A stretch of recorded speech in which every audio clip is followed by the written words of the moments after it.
जिनकीर दावतेर जागा इशारा अमिता के देगी दुआए मदीना। सल्लल्लाहु अलैहि या रसूल अल्लाह वसल्लम अलैका या हबीब अल्लाह। सल्लल्लाहु अलैका या रसूल अल्लाह वसल्लम अलैका या हबीब अल्लाह। हाँ, जो उनके जिक्र की ये महफिल सजाए बैठे हैं, दिलों को अपना मदीना बनाए बैठे हैं, दिलों को अपना मदीना बनाए बैठे हैं। हाँ, इश्क़ मुस्तफ़ा हुब्बे मुस्तफ़ा जिसके सीने में है, वो जहाँ भी रहे वो मदीने में है। पढ़ो सल्ले अला रसूलना सल्ले अला मुहम्मदिन। पढ़ो सल्ले अला हबीबिना सल्ले अला मुहम्मदिन।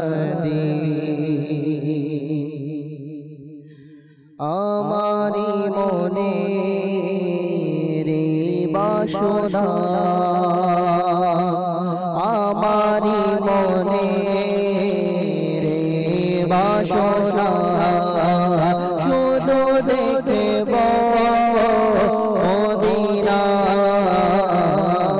आमारी मोने रे बाशोना अल्लाह, आमारी मोने रे बाशोना शुदो देखे वो मदीना। डेके नाओना प्रिय नबी तुमी आमाय मदीनाय, डेके नाओना प्रिय नबी तुमी आमाय मदीनाय। आशी जेनो जले भेजा अल्लाह, आशी जेनो जले भेजा नयन निये मदीनाय। आमारी मने रे बाशोना अल्लाह, आमारी मने रे बाशोना शुदो देखब मदीना। आमार सालाम दियो हाजी नबीर दारे के देखे दे। आमार सालाम दियो हाजी नबीर दारे के देखे दे। प्रिय नबीर रोज़ा शरीफ अल्लाह, प्रिय नबीर रोज़ा शरीफ যখন দেখবে মদিনায়, আমারি মনে এই বাসনা अल्लाह আল্লাহ আমারি মনে বাসনা শুধু দেখব মদিনা আমারি মনে বাসনা লাগছে মন হয়তো নবী ডাকবে মদিনা আমায় লাগছে মন হয়তো নবী ডাকবে মদিনা আমায় গিয়ে শেখায় হৃদয় ব্যথা আল্লাহ গিয়ে শেখায় হৃদয় ব্যথা দেখাবো আমি তারে আমারি মনে বাসনা আল্লাহ আমারি মনে বাসনা শুধু দেখব মদিনা তিনি যদি চান দিবেন মন দয়ার নজর মোর প্রাণে তিনি যদি চান দিবেন মন দয়ার নজর মোর প্রাণে চোখের ধারায় বইবে নদী আল্লাহ চোখের ধারায় বইবে নদী হয়তো বিরহ ভারে আমারি মনে বাসনা আল্লাহ আমারি মনে বাসনা শুধু দেখব মদিনা আমারি মনে বাসনা শুধু দেখব মদিনা মরণ যেন হয় গো আমার সবুজ গম্বুজের নিচে আকা মরণ যেন হয় গো আমার সবুজ গম্বুজের নিচে ঘুরব কত দারে দারে আকা ঘুরব কত দারে দারে শাহী সে দরবার ছেড়ে আমারি মনে বাসনা আল্লাহ আমারি মনে বাসনা শুধু দেখব মদিনা হাসর মাঠে নিজেকে আমি রাখবো দরে কেমনে আকা হাসর মাঠে নিজেকে আমি রাখবো দরে কেমনে এসো কাছে আতারে এসো এসো কাছে আতারে এসো ডাকবে যখন দয়া ভরে আমারি মনে বাসনা আল্লাহ আমারি মনে বাসনা শুধু দেখব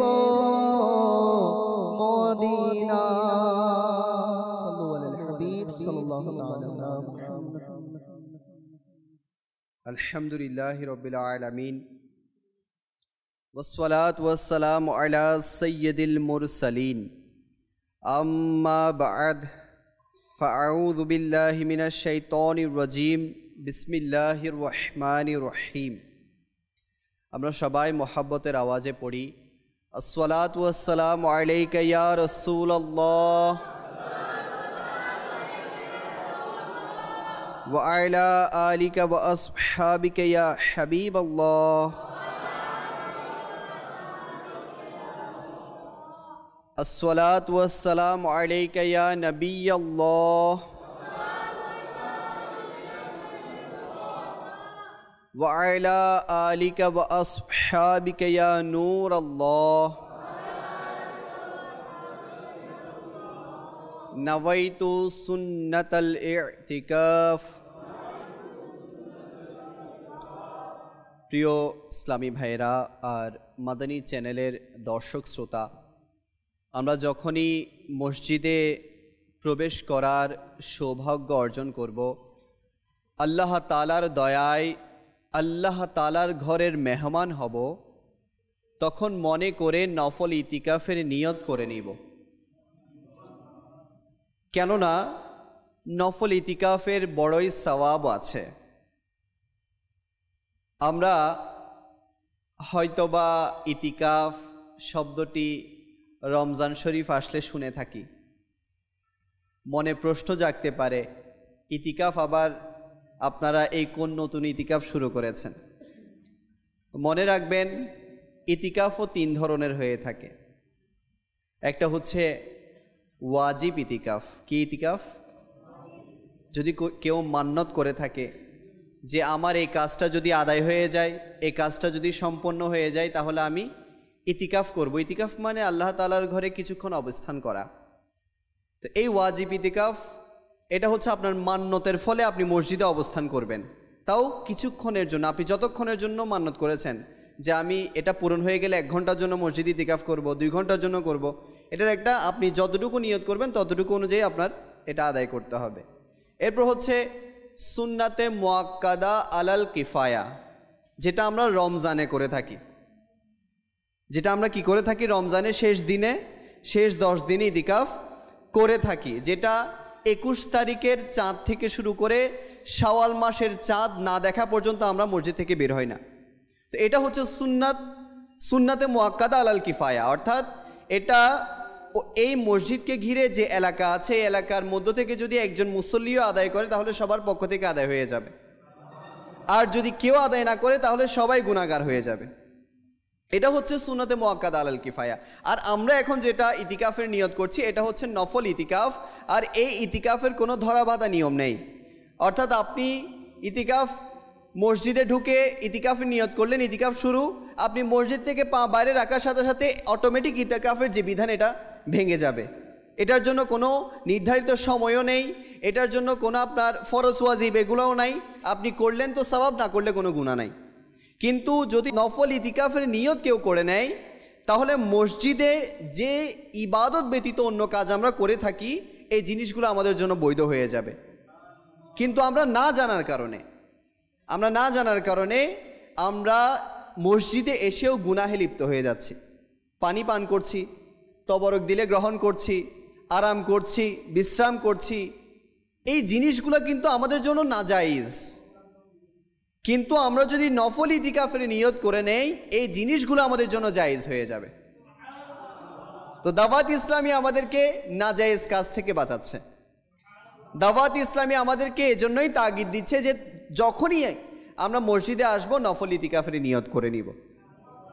তো আসুন আমরাও নিয়ত করে নেই।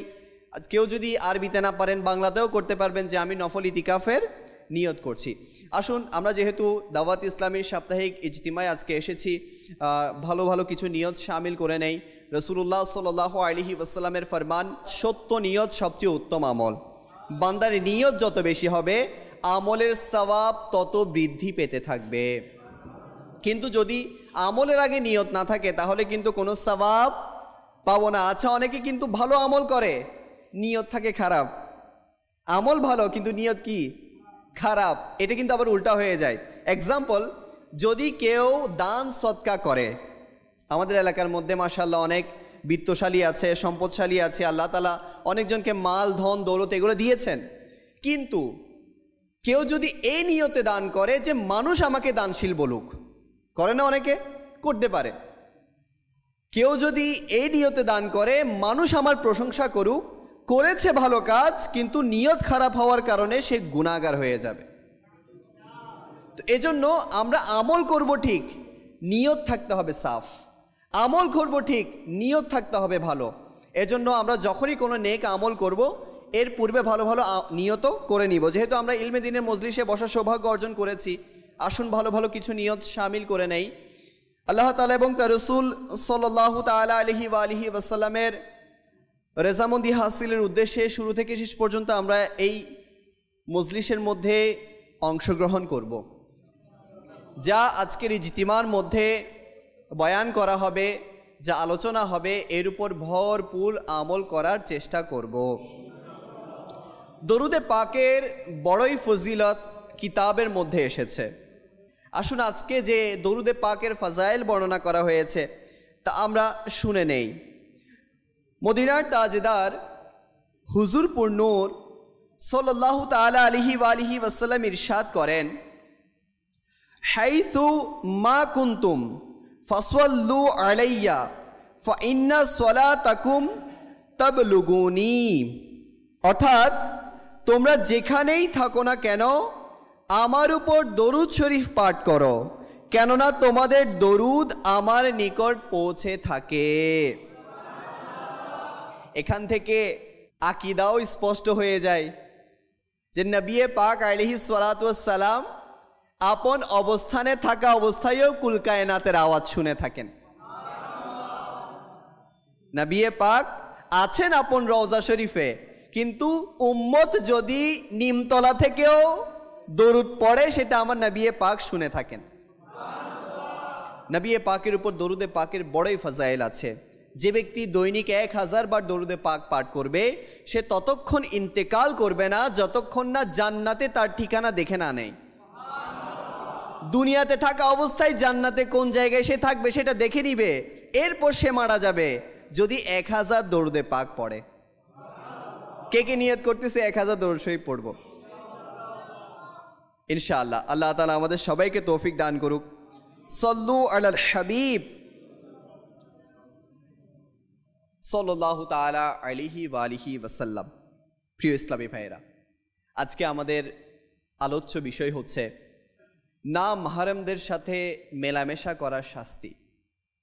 না মাহারাম বা না মুহরিম এরা কারা? না মাহারাম হচ্ছে তারাই যাদের সাথে আমাদের বিবাহ বৈধ, যাদের সাথে আমাদের বিবাহ বৈধ ইনাদেরকে আমাদের না মাহারাম বলে থাকে। আর মাহারাম কারা? যাদের সাথে আমাদের বিবাহ অবৈধ, যেমন আমার মা, আমার বোন, এরকম যারা আছেন যাদের সাথে আমার বিবাহ অবৈধ, অর্থাৎ যাদেরকে আমরা বিবাহ করতে পারবো না, এরা হচ্ছে আমার মাহারাম। আর যাদেরকে ইসলাম বলেছে যে এদেরকে তুমি বিয়ে করতে পারবে, এরা হচ্ছে আমাদের জন্য না মাহারাম বা না মুহরিম। তো এদের সাথে মেলামেশা করার কি শাস্তি? আজকাল তো আমরা খুবই মডার্ন যুগের মধ্যে চলে এসেছি, তো এদের সাথে অবাধ মেলামেশাও চলছে। তো ইনশাআল্লাহ আজ্জা ওয়া জাল আজকের বয়ানে শুনবো যে এদের সাথে মেলামেশা করলে ইসলাম কি শাস্তি রেখেছে।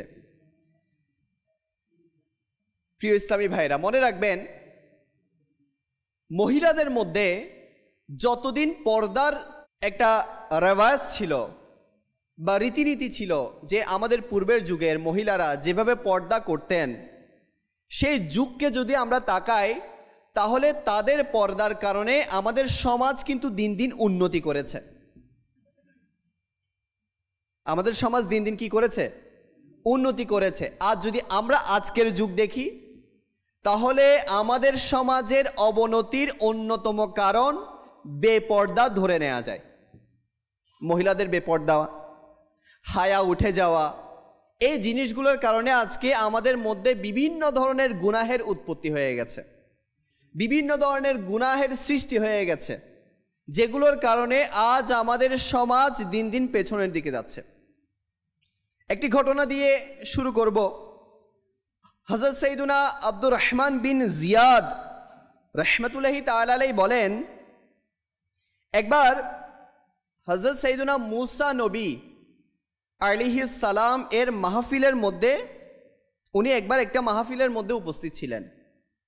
এমন সময় তার নিকট শয়তান এসে উপস্থিত হলো, আর তার মাথায় বিভিন্ন রঙের একটা বড় টুপি ছিল। শয়তান মুসা নবীর কাছে আসলো এবং রঙিন টুপিটি মাথা থেকে নামিয়ে তার সামনে রেখে দিল। অতঃপর বলল, হে মুসা আলাইহিস সালাম, আপনার উপর শান্তি বর্ষিত হোক। হযরত সাইয়েদনা মুসা আলাইহিস সালাম তাকে জিজ্ঞাসা করলেন, তুমি কে? সে উত্তর দিল, আমি ইবলিস শয়তান। তিনি তা শুনে বললেন, তুমি ইবলিস, আল্লাহ পাক তোমাকে নিরাপত্তা না করুক, না দিক, বরং তিনি তোমাকে ধ্বংস করুক। তুমি আমার নিকট কেন এসেছো? কি কারণে এসেছো? সে উত্তর দিল, আল্লাহ পাকের নিকট তো আপনার অনেক মর্যাদা, যেহেতু আপনি আল্লাহ পাকের নবী, অনেক সম্মান, অনেক মর্যাদা, অনেক ইজ্জত, তো আমি আপনার দরবারে সালাম আরজ করতে এসেছি। তিনি জিজ্ঞাসা করলেন, তুমি যে রঙিন টুপি পরে আছো এটা কিসের? তখন ইবলিস বলল, এটা হলো আমার ফাঁদ। কি ফাঁদ? এটি দিয়ে আমি মানুষের অন্তর শিকার করি, মানুষের অন্তরকে কি করি? শিকার করি, তাদেরকে আমার ফাঁদে আটকাই এবং তাদের উপর প্রাধান্য বিস্তার করি।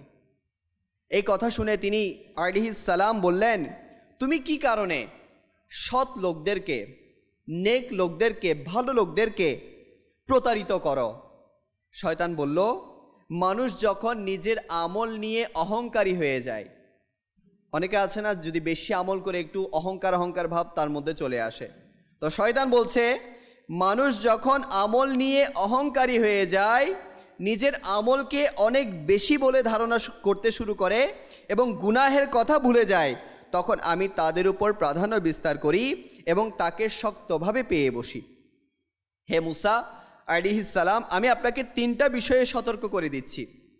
তো মুসা আলাইহিস সালাম বলেন, জি ঠিক আছে, বলো কি কি বিষয়? নাম্বার 1, কখনো কোনো না মুহরিম মহিলার সাথে একাকী অবস্থান করবেন না। এখন শয়তান কিন্তু বলে দিচ্ছে তার ফাঁদ কি, তার কৌশল কি, সে কোন কোন কৌশল অবলম্বন করে মানুষকে ধোঁকা দেয়। তো মুসা নবীকে আরজ করছে, হে মুসা আলাইহিস সালাম, কখনো কোনো না মুহরিমের সাথে একাকী অবস্থান করবেন না, কারণ মানুষ যখন কোনো না মুহরিম মহিলার সাথে একাকী অবস্থান করে, তখন তাদের দুইজনের মাঝে আমি তৃতীয় জন হয়ে অবস্থান নিই আর তাদেরকে গুনাহে লিপ্ত করিয়ে দিই। নাম্বার 1 ফাঁদ কি? যদি কোনো পুরুষ না মুহরিম মহিলার সাথে একাকী অবস্থান করে, সেখানে তৃতীয় জন কে হাজির হয়? শয়তান। আর ওই শয়তান এই দুইজনকে ধোঁকা দিয়ে গুনাহের মধ্যে লিপ্ত করে দেয়। নাম্বার 2 নাম্বার ফাঁদ, আসুন আমরা শুনি। যখনই আল্লাহ পাকের নিকট কিছু ওয়াদা করো, কিছু করার ওয়াদা করো, তা অবশ্যই পূরণ করো আর তা শীঘ্রই পূরণ করো। কেননা যখনই কেউ আল্লাহ পাকের কাছে কিছু ওয়াদা করে, তখন আমি ও আমার সাথীরা তাকে সেই ওয়াদা পূরণে বাধা প্রদান করি। অর্থাৎ আমরা আল্লাহ তাআলাকে ওয়াদা করলাম, আল্লাহ আমি আর গুনাহ করব না, আল্লাহ আমি আর সুদ নিব না, ঘুষ খাবো না, আল্লাহ আমি মিথ্যা বলবো না, গীবত করব না, চগলখড়ি করব না, মা বাবাকে কষ্ট দিব না। এই সমস্ত ওয়াদা যখন আমি আল্লাহ পাকের সাথে করি, শয়তান চায় এই ওয়াদা যাতে পূরণ না হয়।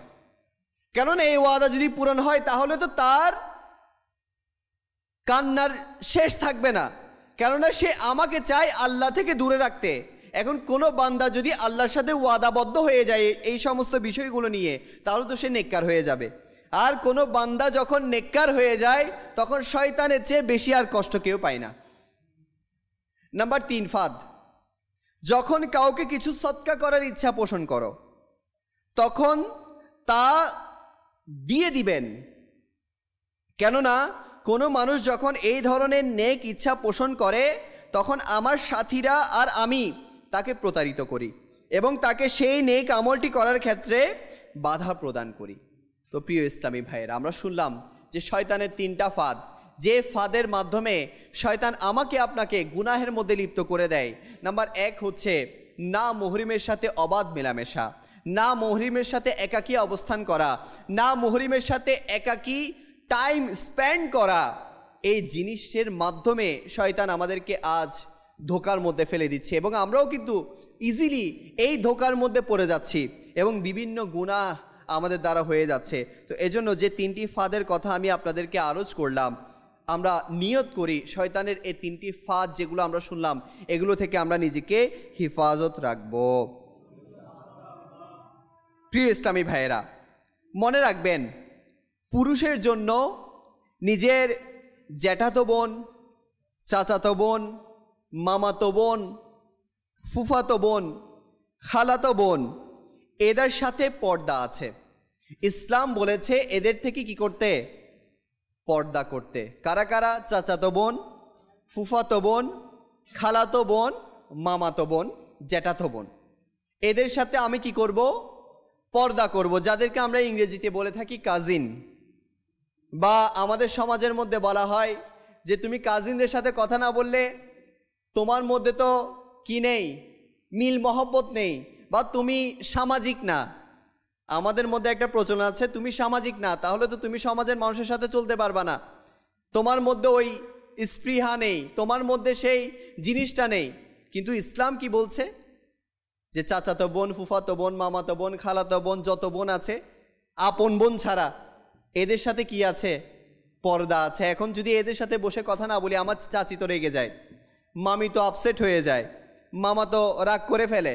কিন্তু ইসলাম যেটা বলেছে আমি কি আদৌ সেটা পালন করছি নাকি করছি না? এরপর বলা হচ্ছে তাদের সাথে একাকিত্বে অবস্থান করা, অন্তরঙ্গ হওয়া, হাসি ঠাট্টা করা খুবই কঠিন বিপদের সম্মুখীন করতে পারে। অনুরূপ মনে রাখবেন শালি, ভাবি, চাচি, জেঠি, মামির সাথেও পর্দা আছে। আমরা বলি ইনি তো মায়ের মতো,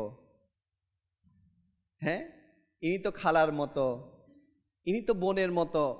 আজকাল আমরা এগুলো বলে বলে এদের কাছে চলে যাচ্ছি, আর ইসলাম যেটা বলেছে সেটা থেকে দূরে চলে যাচ্ছে, যার কারণে আমাদের ঘরের মধ্যে আজকে অশান্তি হচ্ছে না। পর্দার খিলাফ কাজ করার কারণে আমাদের সমাজের মধ্যে অশান্তি হচ্ছে না। অনেকগুলো গুনাহ আমি আপনি ফেস করছি না। এই যে ইসলাম বলেছে ভাবির সাথে পর্দা, আজকে যদি এই পর্দা ঠিক থাকতো তাহলে আমাদের ঘরের মধ্যে অশান্তি হতো না। কিন্তু আমরা কি বলেছি? বড় ভাবি হলে এটা তো আমার বড় বোনের মতো, চাচি হলে এটা তো আমার মায়ের মতো, সমস্যা কি? তো আল্লাহ তাআলা আমাদের সবাইকে ইসলামের বিধান মোতাবেক নিজের জীবনকে অতিবাহিত করার তৌফিক দান করুক। কেননা এমন যেন না হয় আল্লাহ পাকের অসন্তুষ্টির কারণে দুনিয়া ও আখিরাত ধ্বংস হয়ে যাবে। তাছাড়া এটাও মনে রাখবেন যে কাউকে বাবা, ভাই অথবা সন্তান বানিয়ে নেয়াতে তা সত্যিকার বাবা, ভাই বা সন্তান হয়ে যায় না। তাদের সাথে তো বিবাহও জায়েজ। আমাদের সমাজে পাতানো সম্পর্কের প্রচলন অহরহ। কোনো পুরুষ কাউকে মা বানিয়ে বসে আছে, কোনো মেয়ে কাউকে ভাই বানিয়ে বসে আছে, তো কোনো মহিলা কাউকে সন্তান বানিয়ে বসে আছে। কেউ কোনো যুবতী মেয়ের পাতানো চাচা, কেউ পাতানো বাবা।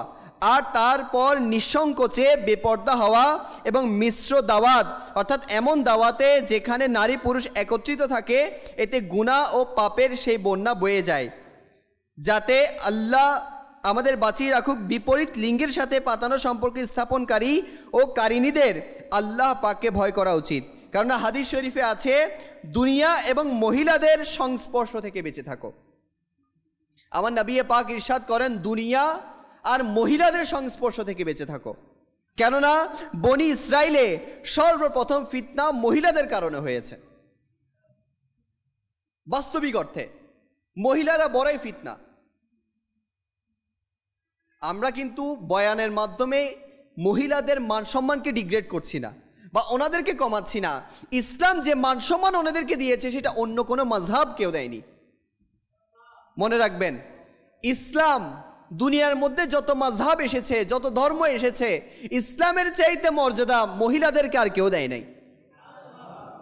কিন্তু মহিলারা আজকে না বোঝার কারণে নিজেদের সত্তাকে বিলীন করে দিচ্ছে, নিজেদের মর্যাদাকে নিজেই ক্ষুণ্ণ করে দিচ্ছে বেপর্দার মাধ্যমে, অবাধ মেলামেশার মাধ্যমে। তো এজন্য আমাদের উচিত যে আমরা যাতে মহিলাদের এই ফিতনা থেকে বেঁচে থাকি।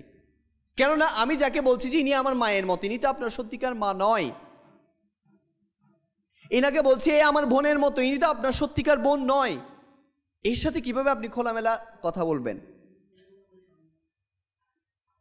আজকে যদি আমরা ঘরের মধ্যে আলহামদুলিল্লাহ সুম্মা আলহামদুলিল্লাহ দাওয়াত ইসলামের মহল পাওয়ার কারণে যদি কেউ তার আপন মানে আমার ঘরওয়ালি বা আমার স্ত্রীকে যদি আমি আমার ভাইয়ের কাছ থেকে দূরে রাখি, মানুষ নানান ধরনের কথা বলে। অথচ ইসলাম বলেছে ভাবির জন্য দেবর হচ্ছে মৃত্যু সমতুল্য। ভাবির জন্য তার দেবর কি সমতুল্য? মৃত্যু সমতুল্য। আজকে আমরা ঘরের মধ্যে যদি এই পর্দার বিধান চালু করি তাহলে বলে যে তুমি তো অনেক একাকী হয়ে যাচ্ছ, সমাজের সাথে তাল মিলিয়ে চলতে পারো না। কিন্তু ইসলাম বলছে যে দেবর ভাবির পর্দা অনেক কঠিন। দেবর থেকে ভাবিকে পর্দা করতে হবে। ভাবিকে তার স্বামীর বড় ভাই থেকে পর্দা করতে হবে। এমন নয় যে এটা স্বামীর বড় ভাই তাহলে তারও বড় ভাই নয়, এটা স্বামীর ছোট ভাই তাই স্ত্রীরও ছোট ভাই নয়, এমন কোনো বিধান নাই। ইসলাম বলে দিয়েছে বাস খালাস। ইসলামের উপর আমার আর কোনো মন্তব্য না হওয়া উচিত। ইসলাম হারাম করেছে, আপনি কি সেটাকে হালাল করতে পারবেন? যদি বলেন যে না বর্তমানে তো এগুলো চলে, এরকম কোনো জবাবদিহিতা আল্লাহ পাকের দরবারে গ্রহণ হবে? তো কেন প্রিয় ভাই নিজের স্ত্রী, সন্তান, মা, বোন এদের পর্দাকে নষ্ট করে আপনি এদের সম্মানকে ক্ষুণ্ণ করছেন? বাস্তবিক অর্থে বলেন তো, আমাদের ঘরের সবচেয়ে মূল্যবান সম্পদ আমরা কি মনে করি? টাকা, অলংকার, স্বর্ণ, গহনা, এগুলোই তো না? কোথায় রাখি? খোলামেলা রাখি? কোথায় রাখি? লকারের মধ্যে রাখি না? তো স্ত্রীর চাইতে, মায়ের চাইতে, বোনের চাইতে, আমার মেয়ের চাইতে অমূল্য সম্পদ আর কিছু হতে পারে? এগুলোকে যে একদম বাজারের মধ্যে সব জায়গায় অ্যাভেলেবেল করে দিয়েছি, একেবারে ছেড়ে দিয়েছি, এরা কি ওই গহনা থেকেও বেশি খারাপ হয়ে গেছে? টাকা থেকেও খারাপ হয়ে গেছে? ইসলাম মহিলাদেরকে বলেছে অওরাত। অওরাত মানে আবৃত রাখা, ঢেকে রাখা, আর আমরা তাদেরকে খুলে দিচ্ছি। আজকে দেখুন না আমাদের সামাজিক ফাংশনগুলোতে, বিয়ের দাওয়াতগুলোতে আমাদের অবস্থা কেমন হয়ে গেছে যে আমরাই বলছি আমাদের স্ত্রীদেরকে একটু সেজে গুজে যাও। আমরাই নিজেদের মা বোনদেরকে রিপ্রেজেন্ট করছি দুনিয়ার সামনে যে দেখো আমার মা বোন কত সুন্দর, দেখো আমার বউটা কত সুন্দর। নিজেই কিন্তু কি করছি? তাদেরকে উদ্বুদ্ধ করছি। নিজেই নিজের পকেটে টাকা খরচ করে তাদেরকে বেপর্দা হওয়ার জন্য বিভিন্ন ফ্যাশনেবল ডিজাইন করা কাপড় চোপড় কিনে দিচ্ছি। কেন? দুনিয়ার মানুষ দেখুক আমার ঘরের পর্দা যেগুলো ঢেকে রাখার বিষয় ছিল সেগুলো কেমন। আলামান ওয়াল হাফিজ। আল্লাহ পাক আমাদের সবাইকে বুঝার তৌফিক দান করুন। মনে রাখবেন, যে ঘর থেকে পর্দা উঠে যাবে ওই ঘর থেকে বরকত উঠে যাবে।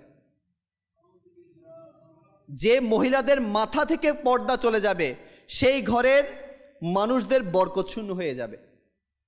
তো এজন্য কখনো নিজের মা বোনদেরকে এইভাবে খোলাবেলা ছেড়ে দিবেন না।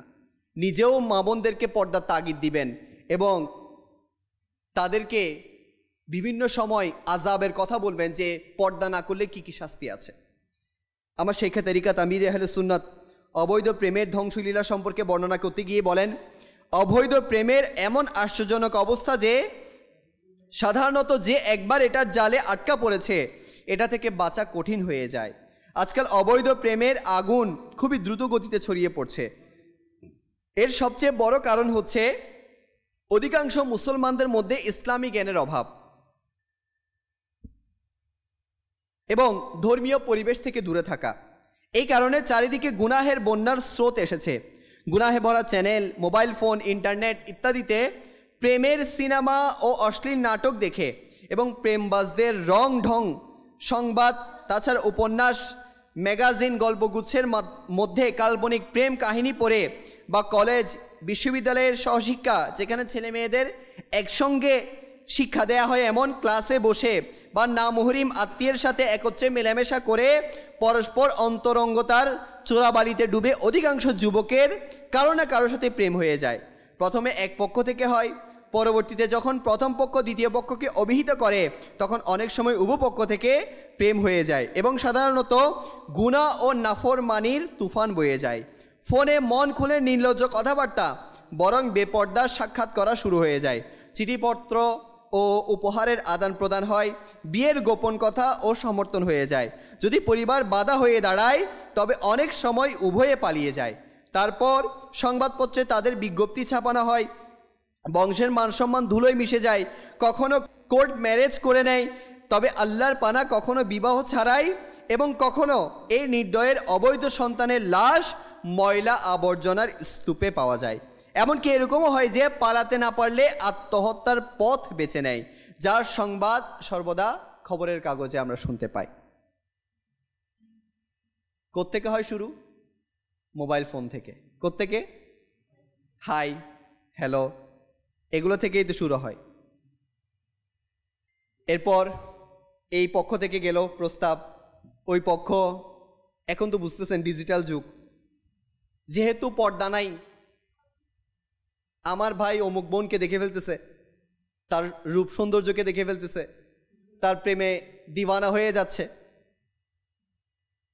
এখন একদিন, 2 দিন, 3 দিন মানুষ তো মায়ায় পড়েই যায়, ওদিক থেকেও রাজি হয়ে যায়। এরপর চলতে থাকে অবাধ মেলামেশা, ফোনে কথাবার্তা, এগুলো চলতে চলতে চলতে চলতে তারা ডিসিশন নিয়ে ফেলে যে তারা কি করবে? বিয়ে করবে। কি করবে? বিয়ে করবে। এরপর ফ্যামিলিতে অবগত করে, ফ্যামিলি যদি না মানে ফ্যামিলিকে প্রেশার দেয়, তখনও যদি না মানে এরপর ফ্যামিলির প্রেশারে তারা নিজেরাই ঘর থেকে কি হয়ে যায়? পালিয়ে যায়।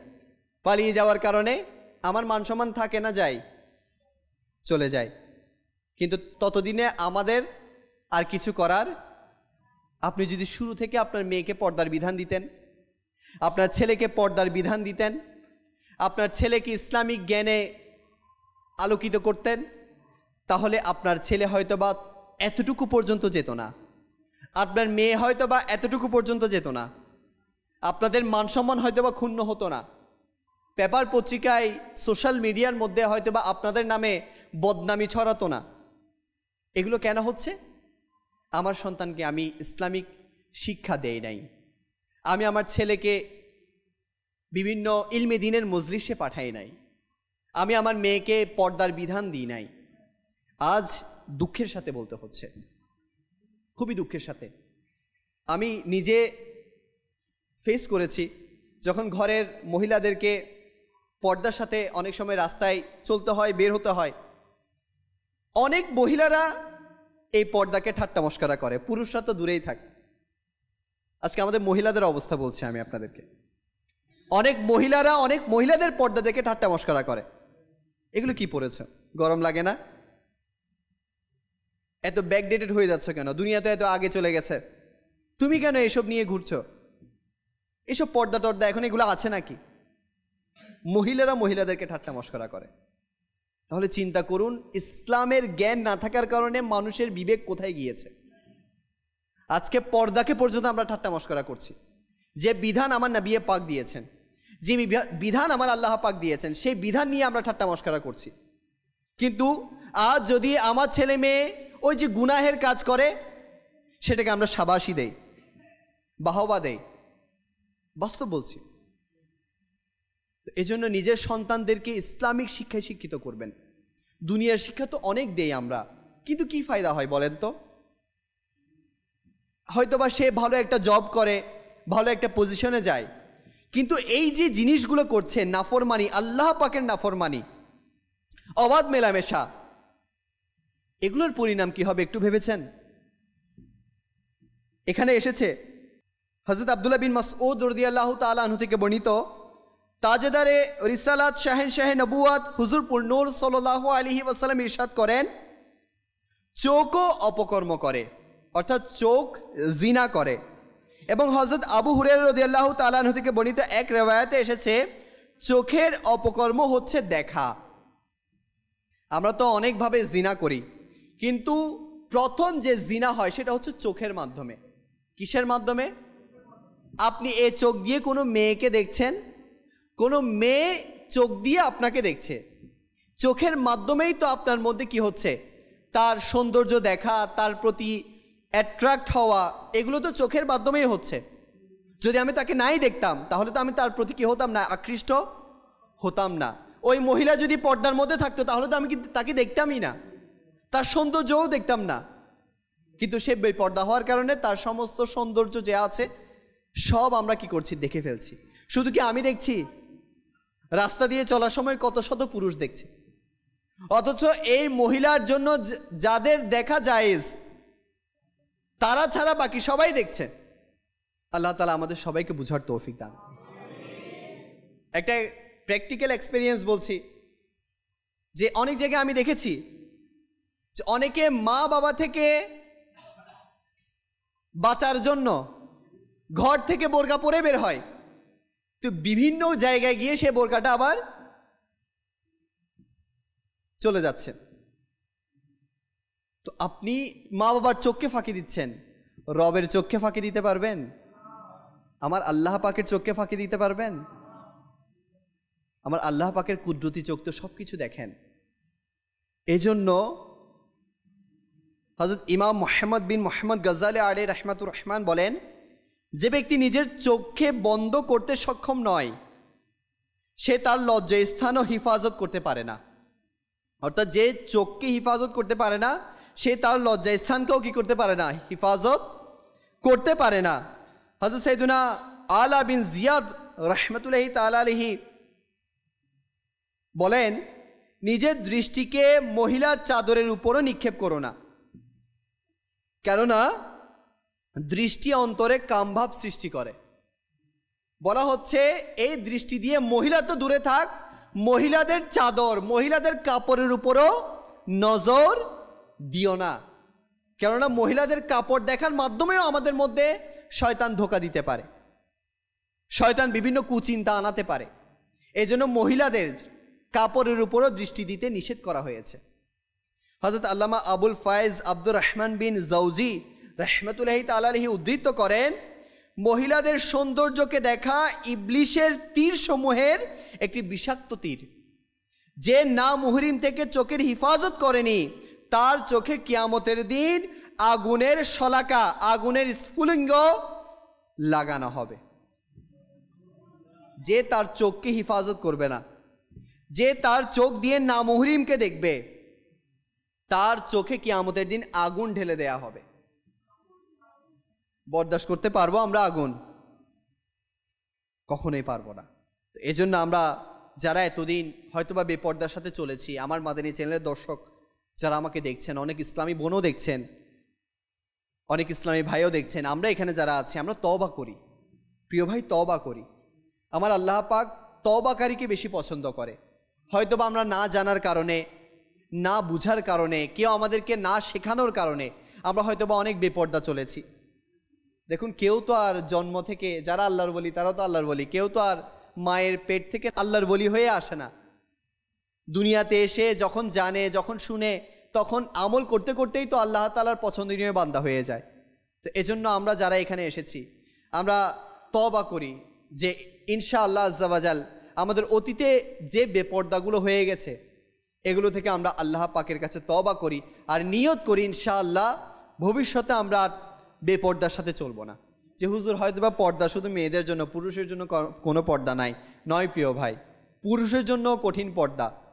আজ আমাদের মসজিদে আসলে দেখা যায় পুরুষদের অবস্থা কেমন, একদম লাগা লাগা কতগুলা কাপড় পরিধান করে আসবে, রুকুতে গেলে এক অবস্থা, সিজদে গেলে আরেক অবস্থা, তাদের একদিকে উঠলে আরেক দিকে উঠে যায়, একদিকে ঢাকলে আরেক দিকে উঠে যায়। তো এজন্য পুরুষদেরও পর্দা আছে। পুরুষদের সতর হচ্ছে নাভি থেকে হাঁটু পর্যন্ত, নাভি থেকে কি পর্যন্ত? হাঁটু পর্যন্ত। আর মহিলাদের সতর তো আরো অনেক বেশি। তো এজন্য যারা আমরা পুরুষরা শুনছি এখানে, আমাদের যাতে এই সতরগুলো দেখা না যায়। আজকে আমরা দুর্ভাগ্যবশত এতই ফ্যাশনেবল হয়ে গেছি যে আমাদের অনেক সময় অনেক কিছু প্রকাশ পেয়ে যায়। এই জন্য মনে রাখবেন, পুরুষদেরও কিন্তু পর্দা আছে, আমাদের যাতে পর্দা লঙ্ঘন না হয়, আমাদের যাতে পর্দা লঙ্ঘন না হয়। আল্লাহ তাআলা আমাদের সবাইকে বুঝার তৌফিক দান করুক। হযরত সাইয়্যিদুনা ঈসা নবী উনি বর্ণনা করেন, নিজেকে কুদৃষ্টি থেকে বাঁচাও, কেননা কুদৃষ্টি অন্তরে কামভাবের বীজ বপন করে, অতঃপর কামভাব কুদৃষ্টি প্রদানকারীকে ফিতনায় লিপ্ত করে। মনে রাখবেন, সব গুনাহ কিন্তু চোখ থেকে সৃষ্টি। আপনি চোখ দিয়ে দেখছেন বিদায় গুনাহ করছেন, যদি সেটা না দেখতেন তাহলে কিন্তু গুনাহের মধ্যে লিপ্ত হতেন না। এই জন্য আমার আমির আহলে সুন্নাত শেখ তরিকত আবু বিলাল মোহাম্মদ ইলিয়াস আত্তার কাদেরী রাজভী জিয়াই দামাত বরকাতুল আলিয়া বলছেন যে আজকে আপনি কমপক্ষে 12 মিনিট নিজের চোখকে হিফাজত করেছেন, দৃষ্টিকে নিচে রেখে কথা বলেছেন। কেন দিয়েছে আমলগুলা? যাতে আমরা কুদৃষ্টি থেকে বাঁচি। চেহারার উপর দৃষ্টি দিয়ে কথা বলা এটা সুন্নাত নয়। কথা বলার সময় দৃষ্টিকে নিচে রাখা এটা বড়ই উত্তম আমল। তো এজন্য আমরা নিয়ত করি, যখনই আমরা কথা বলবো অপ্রয়োজনভাবে আমরা কখনো কারোর প্রতি দৃষ্টি দিব না। যতদূর সম্ভব আমরা দৃষ্টিকে নিচে রেখে কথা বলবো। এতে করে কিন্তু অনেক গুনাহ থেকে বাঁচবেন। আপনারা একটু প্র্যাকটিস করিয়েন, কালকে গিয়ে একটু প্র্যাকটিস করিয়েন, কালকে পুরো দিন চেষ্টা করবেন দৃষ্টিকে নিচে রেখে কথা বলতে। সবসময় না, যতটুকু আপনার সম্ভব। আবার রাস্তায় হাঁটার সময় যতটুকু সম্ভব দৃষ্টিকে নত রাখবেন, যখন আপনার দেখার প্রয়োজন দেখবেন। এতে করে কিন্তু আপনি অনেক গুনাহ থেকে বাঁচবেন, অনেক গুনাহ। আল্লাহ তাআলা আমাদের সবাইকে বুঝার তৌফিক দান করুন। এই মাসটা কিন্তু অনেক পবিত্র মাস, মাহে রজব শরীফ, যে মাসে আমার নবী মেরাজে গিয়েছেন, যে মাসে আমার নবী আমাদের জন্য নামাজের উপহার এনেছেন, যে মাসে আমার খাজা মঈনউদ্দিন চিশতি আজমেরি সঞ্জিরি রহমতুল্লাহি তাআলা আলাইহি দুনিয়া থেকে ওফাত লাভ করেছেন। আরও অনেক ফজিলত এই মাসে। যে ব্যক্তি এই মাসে একটি রোজা রাখবে তাকে 1 মাসের সওয়াব লিখে দেওয়া হবে, 1 মাসের গুনাহের কাফারা হয়ে যাবে। যে ব্যক্তি এই মাসে 8টা রোজা রাখবে তার জন্য জান্নাতের 8টা দরজা খুলে যাবে। 60টা রোজা রাখলে জাহান্নামের 60টা দরজা বন্ধ হয়ে যাবে। ফজিলতগুলো জানি না, ওই 14 তারিখ ঠিকই জানি, ফেব্রুয়ারির 14 তারিখ আসবে। এজন্য অনেক প্রিপারেশন আমাদের নেওয়া হচ্ছে, গুনাহের প্রিপারেশন। এজন্য নিজেদের সন্তানদেরকে তরবিয়ত করবেন, শিক্ষা দিবেন, ইসলামী শিক্ষা দিবেন। নিজের মানসম্মান যদি বাঁচাতে চান, ওয়াল্লাহ বলছি, আল্লাহর কসম, ইসলামী শিক্ষার বিকল্প আর কিছু নাই। যে বান্দা, যে উম্মত, যে ছেলে, যে মেয়ে ইসলামী শিক্ষায় শিক্ষিত হয় আর ইসলামী শিক্ষায় নিজের জীবনকে অতিবাহিত করে, তার দুনিয়াও কামিয়াব হয়ে যায়, আখিরাতও কামিয়াব হয়ে যায়। এজন্য মাদানী চ্যানেলের দর্শক এবং এখানে উপস্থিত ইসলামী ভাইয়েরা এবং অনেকে মুরব্বীরাও আছেন, নিজের সন্তানদেরকে ইসলামিক মাহফিলে পাঠাবেন। আমাদের দাওয়াত ইসলামের এই সাপ্তাহিক মাহফিল, এই ইজতিমাগুলোতে পাঠাবেন। এখানে এসে যদি কেউ, কোনো আপনার সন্তান যদি কিছু শিখে, সে এটাতে আমল করে করে আপনার শান্তির কারণ হবে। আজকে আমরা বুঝাতে পারি না, ছেলেদেরকে নামাজি বানাতে পারছি না, কিন্তু দেখুন দাওয়াত ইসলামী শুধু নামাজি বানাচ্ছে না, অন্যকে নামাজি কিভাবে বানাতে হয় সেটাও শেখাচ্ছে। হ্যাঁ, শুধু আমাকে নামাজি বানায় নাই, দাওয়াত ইসলামী বলতেছে তুমি নামাজি হয়ে গেছো, এখন কিভাবে অন্যকে নামাজি বানাবা সেই কাজে লেগে যাও। তো এই জন্য নিজের সন্তানদেরকে দাওয়াত ইসলামীতে পাঠাবেন। দাওয়াত ইসলামী মানুষকে নেককার বানাচ্ছে, দাওয়াত ইসলামী মানুষকে পরহেজগার বানাচ্ছে, দাওয়াত ইসলামী মানুষকে আল্লাহর প্রিয় বানাচ্ছে, দাওয়াত ইসলামী আমার নবীর আশিক বানাচ্ছে, দাওয়াত ইসলামী পর্দার হুকুম শিখাচ্ছে, দাওয়াত ইসলামী বেপর্দা থেকে বাঁচাচ্ছে। তো ইনশাআল্লাহ আজ্জা ওয়া জাল আমরা নিয়ত করি, আমরা ইনশাআল্লাহ আজ্জা ওয়া জাল এখানে যারা এসেছি, যারা শুনছি, ইনশাআল্লাহ আমরা আর বেপর্দা হব না। আল্লাহ তাআলা আমরা যা কিছু শুনেছি এর উপর ভরপুর আমল করার তৌফিক দান করুক। সাল্লু আলাল হাবিব সাল্লাল্লাহু তাআলা আলা মুহাম্মদ সাল্লাল্লাহু তাআলা আলাইহি ওয়া আলিহি ওয়াসাল্লাম। আসুন আমরা দাওয়াত ইসলামীর সাপ্তাহিক ইজতিমায় যে দরুদ ও দোয়াগুলো পাঠ করানো হয় সেগুলো পাঠ করে নেই। বুজুর্গরা বলেছেন, যে ব্যক্তি প্রত্যেক জুমার রাতে এ দরুদ শরীফ নিয়মিতভাবে কমপক্ষে একবার পাঠ করবে, মৃত্যুর সময় রসুলে পাক সাল্লাল্লাহু আলাইহি ওয়াসাল্লামের জিয়ারত লাভ করবে। এবং কবরে প্রবেশ করার সময় এটাও দেখবে যে প্রিয় নবী সাল্লাল্লাহু আলাইহি ওয়াসাল্লাম আপন রহমতপূর্ণ হাতে তাকে কবরে রাখছেন। আল্লাহুম্মা صل وسلم وبارك على سيدنا محمد النبي الأمي الحبيب العلي القدر العظيم الجاه وعلى آله وصحبه وسلم। হযরত সাইয়েদুনা আনাস রাদিয়াল্লাহু তাআলা আনহু থেকে বর্ণিত, নবী করিম রউফুর রহিম সাল্লাল্লাহু আলাইহি ওয়াসাল্লাম ইরশাদ করেন, যে ব্যক্তি এই দরুদ শরীফ পাঠ করবে, যদি সে দাঁড়ানো থাকে তবে বসার পূর্বে, আর যদি বসা থাকে তাহলে দাঁড়ানোর পূর্বে গুনাহ ক্ষমা করে দেয়া হবে।